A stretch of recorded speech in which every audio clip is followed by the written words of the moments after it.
शंभवे गुरुवे नमः। शंभवे गुरुवे नमः।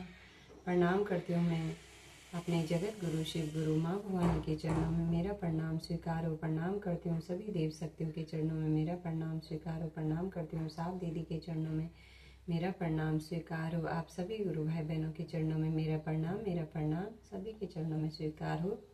आप सभी का बहुत बहुत धन्यवाद। आगे सुनते हैं श्री शिव महापुराण संचित में।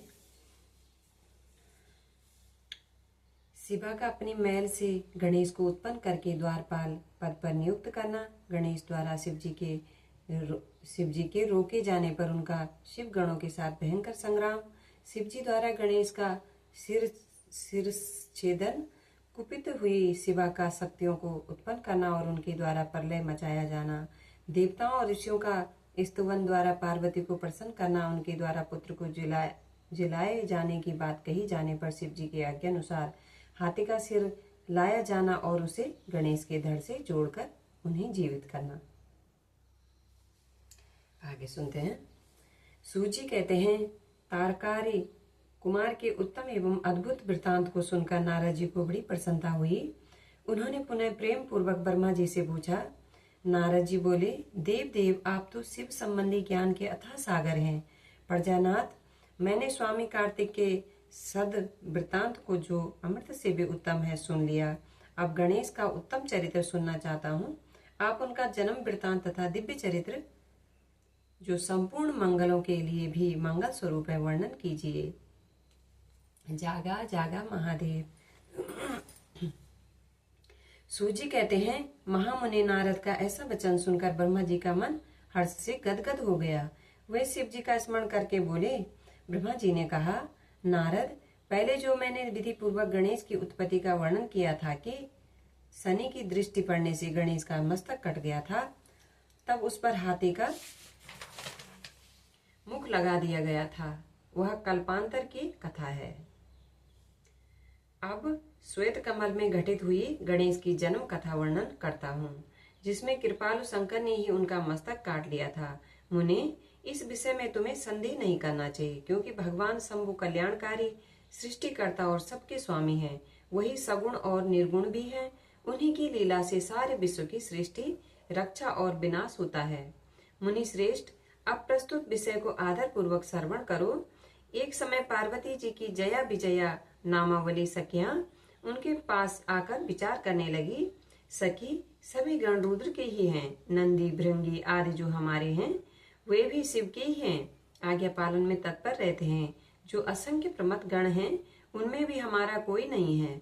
वे सभी शिवाज्ञ प्रायण होकर द्वार पर खड़े रहते हैं। यद्यपि वे सभी हमारे भी हैं, तथापि उनसे हमारा मन नहीं मिलता। अतः पाप रहते आपको भी हमारे लिए एक गण की रचना करनी चाहिए। जागा जागा महादेव, हर हर महादेव। ब्रह्मा जी कहते हैं, मुने, जब सखियों ने पार्वती जी से ऐसा सुंदर वचन कहा, तब उन्होंने उसे हितकारक माना और वैसा करने का विचार भी किया। तदंतर किसी समय जब पार्वती जी स्नान कर रही थी, तब सदा शिव नंदी को डरा धमकाकर घर के भीतर चले आए। शंकर जी को आते देखकर स्नान करती हुई जग जननी पार्वती उठकर खड़ी हो गई। उस समय उनको बड़ी लज्जा आई। वे आश्चर्यचकित हो गई। उस अवसर पर उन्होंने सखियों के वचन को हितकारक तथा सुखप्रद माना। उस समय ऐसी घटना घटित होने पर परमाया परमेश्वरी शिव पत्नी पार्वती ने मन में ऐसा विचार किया कि मेरा कोई एक ऐसा सेवक होना चाहिए जो परम शुभ कार्य कुशल और मेरी ही आज्ञा में तत्पर रहने वाला हो, उससे तनिक भी विचलित होने वाला न हो।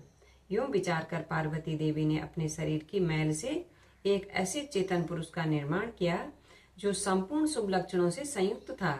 उसके सभी अंग सुंदर एवं दोष रहित थे।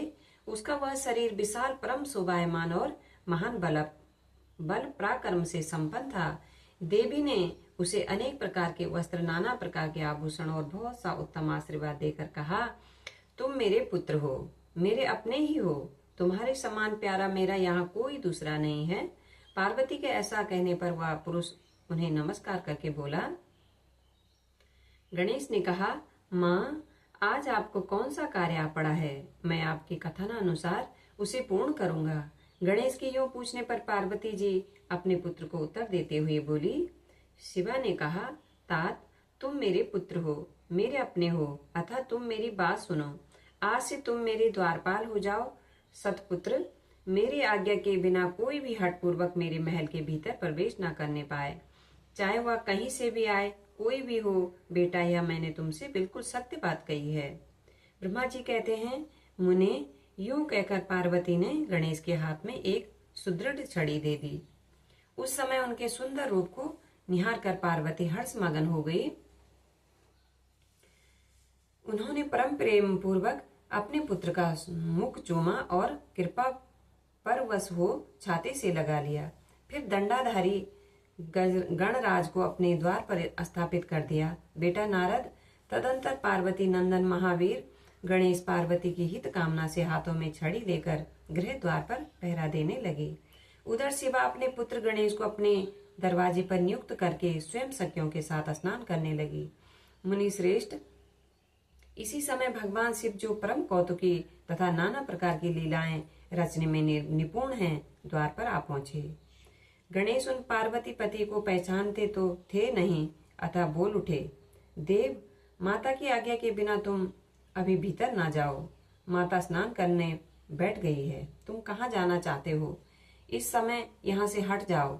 यूं कहकर गणेश ने उन्हें रोकने के लिए छड़ी हाथ में ले ली। उन्हें ऐसा करते देख शिवजी बोले, मूर्ख, तू किसे रोक रहा है? दुर्बुद्धे, क्या तू मुझे नहीं जानता? मैं शिव के अतिरिक्त और कोई नहीं हूँ। फिर महेश्वर के गण उसे समझाकर हटाने के लिए वहां आए और गणेश से बोले, सुनो, हम मुख्य शिवगण ही द्वारपाल हैं और सर्वव्यापी भगवान शंकर की आज्ञा से तुम्हें हटाने के लिए यहाँ आए हैं। तुम्हें भी गण समझकर हम लोगों ने मारा नहीं है, अन्यथा तुम कब के मारे गए होते।